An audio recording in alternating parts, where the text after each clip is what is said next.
Iran को रूस और चीन से बड़ी मदद मिल सकती है। जब अमेरिका ने ईरान पर बड़े हमले की तैयारी कर ली है, तब चीन और रूस के जंगी जहाज ईरान की तरफ बढ़ने लगे हैं। लेकिन इससे पहले डोनाल्ड ट्रंप को एक बड़ा शॉक लगा है। अमेरिका के कमांडर पूछ रहे हैं कि ईरान को कैसे हराना है।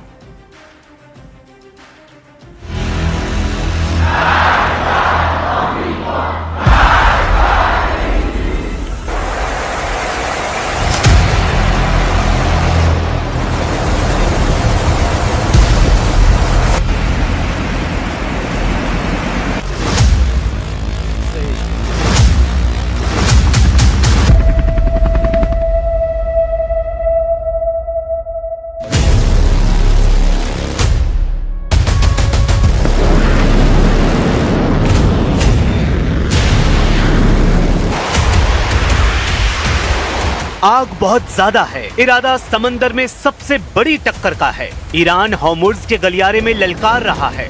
आ जाओ डोनाल्ड ट्रंप, यहीं समंदर की गहराई में बनाएंगे अमेरिका के जंगी बेड़े का कब्रिस्तान। एक तरफ अमेरिका का कैरियर बैटल ग्रुप और दूसरी तरफ ईरान का कैरियर तोड़ युद्ध। ईरान बता रहा है कि टक्कर जबरदस्त होगी, अमेरिका की चूल्हे हिला दी जाएंगी। ईरान की तरफ अगर डोनाल्ड ट्रंप का जंगी बेड़ा बढ़ा तो ऐसे हमलों से तबाह कर दिया जाएगा उनका गुरूर। क्या ईरान और अमेरिका के बीच युद्ध की शुरुआत का सबसे खतरनाक पल आ चुका है?